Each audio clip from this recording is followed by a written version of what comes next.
All right. So the 1.4 update came out yesterday, actually, or actually, something like that. I don't know.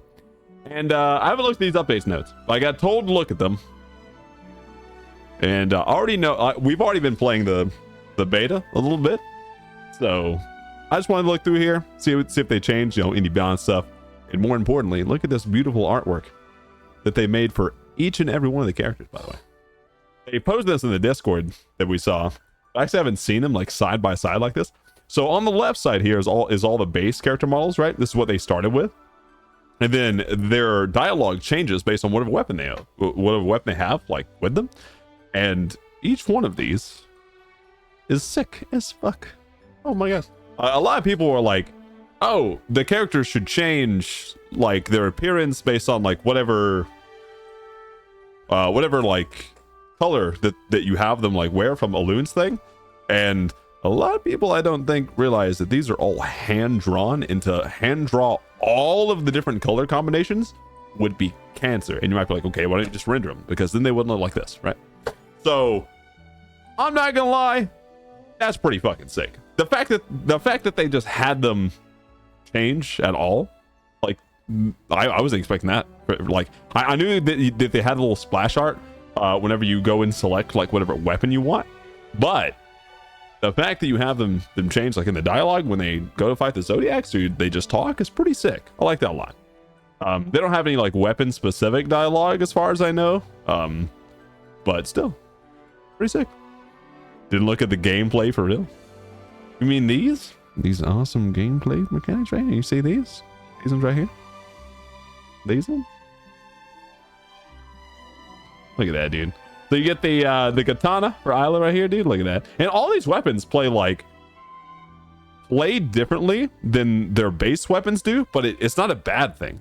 It's also not a huge, like so much of a change that you're like, oh, I don't really like that.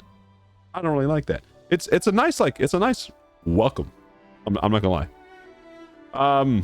So now these things right here, this little shrine is actually how you change your weapons when you get into the game. You can't change it in the overworld, as far as I know. There's not one of these, so you can't like test it out or whatever.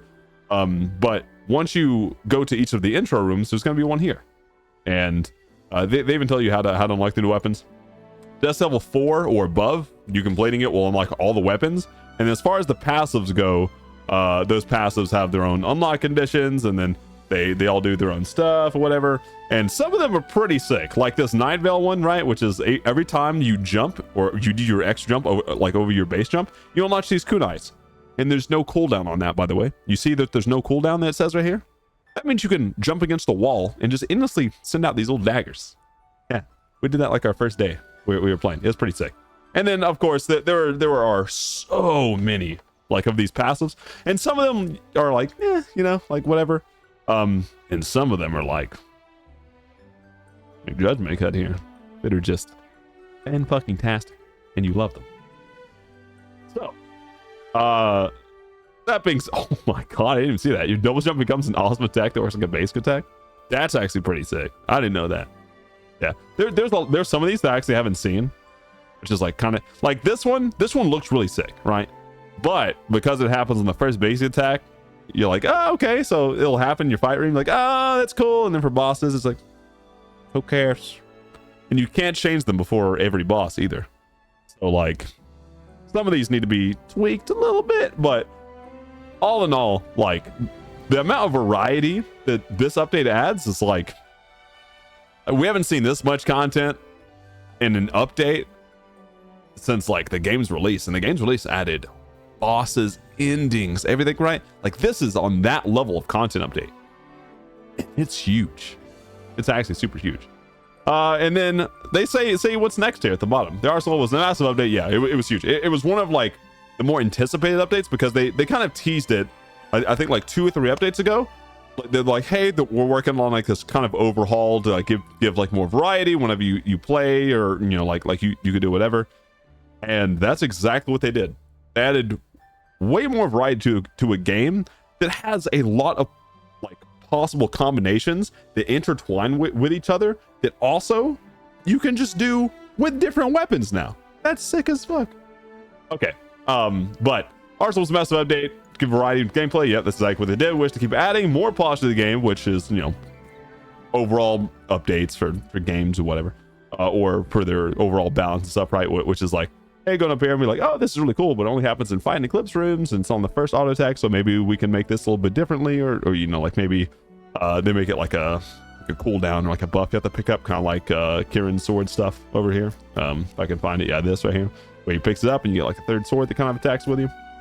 But have fun with this update. Yeah. Oh, yo, they're translating the game to Spanish in the future as well. Look at that. Did I skip over it, dude? What did I skip over? There's something they wanted me to look at, but I don't know what it was. The physical editions are nearly ready. Oh shit. What did I skip over, dude? Oh, we also want to start working on Yamat, the 5th playable character. Huh. So,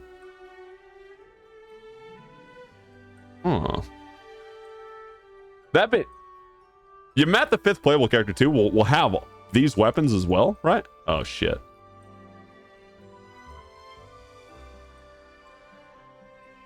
They'll have these weapons as well.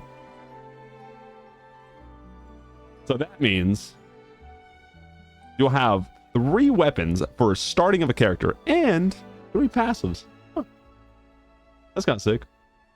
That's also a hell of a lot more work for the devs too, because they've been working on Yamat for a hot minute. Huh. That's pretty sick, actually. I'm not gonna lie. Yeah. Oh man. Now, as far as like a release date, we still don't know whenever, you know, that's gonna come out, because Yamat's been like their teased 5th character since it was in beta as well. So it is something that's like largely been in the works, and adding more content like this is something that, of course, they're like planning with the design as well, like going forward. So it's not something they have to make from scratch or like do whatever. But stuff like this does delay the character, which is fine. But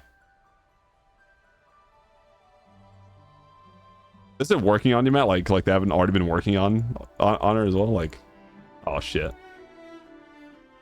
But that being said, that also means we should have more artwork as well, like stuff like this, because they already have like a bunch of teasers for Yamat.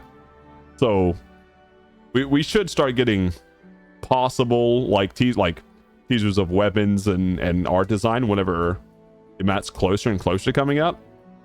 But as far as like when that would be, I would probably say like Q3 of this year would be like a solid goal.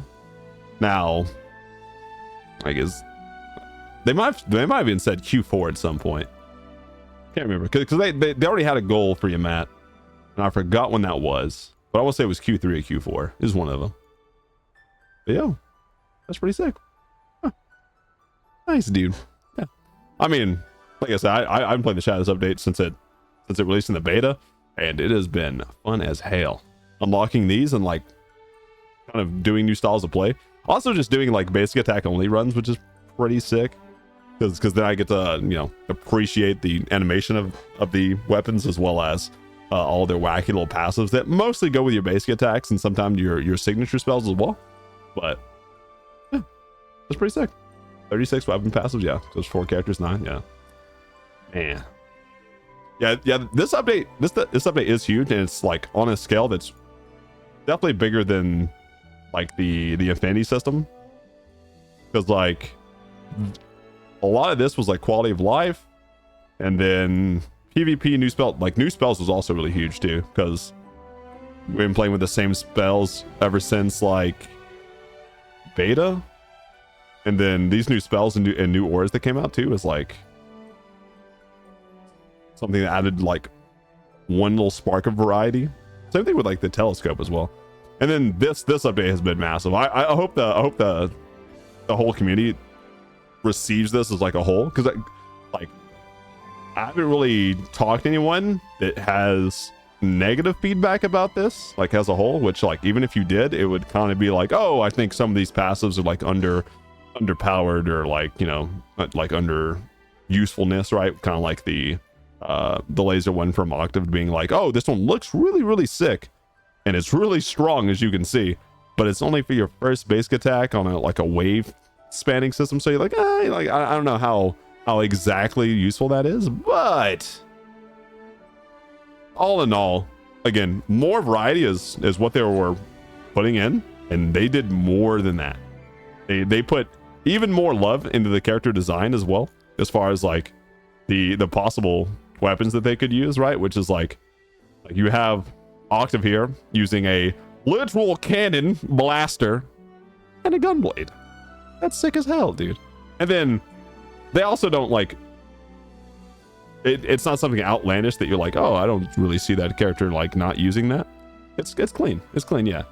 It's good. This update, honestly, in terms of like content and work put into it, like it's a 10 out of 10 update. I'm gonna lie.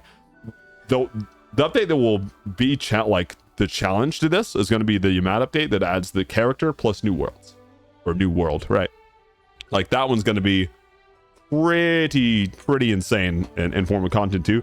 But this is definitely one of the biggest and best updates that we've gotten. I like that a lot. Pretty good. Good shit, devs. Much love.